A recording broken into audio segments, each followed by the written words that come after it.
Welcome, dear children.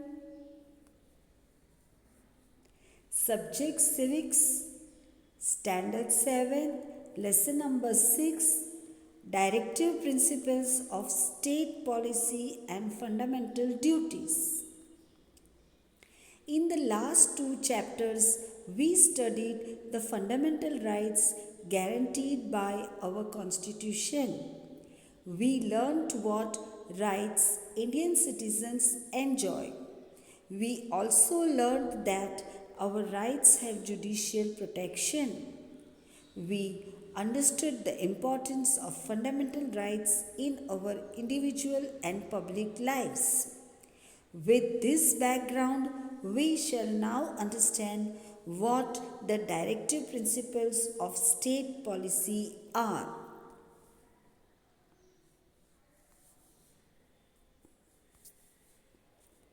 Fundamental rights put restrictions on the power of the government.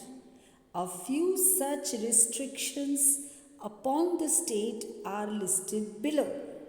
State shall not discriminate between and among citizens on the basis of caste, religion, race, language, or sex.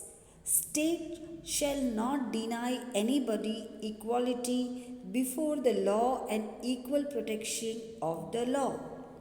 No person shall be deprived of his life.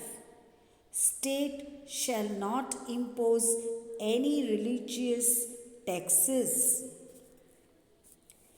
The Constitution has given express instructions to the state about what policies it should undertake. This is in the nature of giving directives or guidelines about how to achieve the goals expressed in the preamble. Hence, they are called as directive principles of state policy.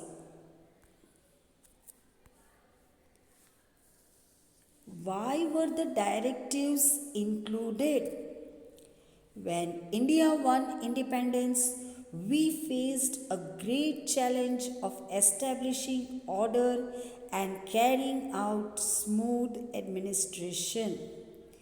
Eradication of poverty, backwardness, and illiteracy had to be urgently pursued.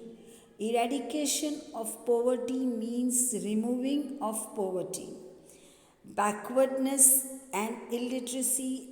When India got freedom, our people were totally backward and illiterate, means not educated. So, all these problems were to be tackled first. The task of nation building had to be undertaken. For this, new policies had to be drawn up and their implementation had to be undertaken. The goal of people's welfare had to be achieved. In short, India had to be transformed into a developed and progressive nation. The Constitution has specified the subjects to which the Union and state governments should give priority in their policies for people's welfare through the directive principles of state policy. Each directive contains a subject for the state policy. The makers of the Indian Constitution had realized that it would require a lot of resources if all these policies were to be implemented at the same time. Say no to poverty. That is the reason why they did not make the directives binding upon the state like the fundamental rights. They expected that state should implement them slowly and steadily. See, the main aim was to remove poverty from our country. People were very poor at the time India got freedom. Together, let's build a world of respect for everyone's human rights and dignity.